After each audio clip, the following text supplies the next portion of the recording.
دو غسل میت نہ کہنا میرے غسل کو اجل ملبوس کو مت کفن نام دو. اعوذ باللہ من الشیطان الرجیم. بسم اللہ الرحمن الرحیم. حضرت امیر المومنین علی ابن ابی طالب علیہ السلام کے فرامین کا سلسلہ اور نہج البلاغہ کے تیسرے باب کا 146 نمبر فرمان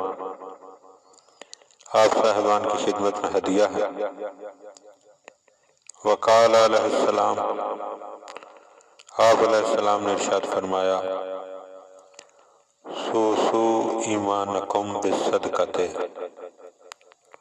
فرمایا کہ صدقہ کو اپنے ایمان کا نگہبان بناؤ. وحسنوا اموالکم بالزکوٰۃ، اور زکوٰۃ کو اپنے مال کا محافظ بناؤ. وادفعوا امواج البلاء بالدعاء، اور دعا کے ذریعے مصیبت کی لہروں کو دور کر دو. مولا ہمیں متوجہ کر رہے ہیں کہ صدقے کے ذریعے انسان کا ایمان مکمل ہوتا ہے، محفوظ رہتا ہے، اور زکوٰۃ کے ذریعے انسان کا مال محفوظ رہتا ہے، اور دعا کے ذریعے انسان مختلف مصائب سے محفوظ رہتا ہے.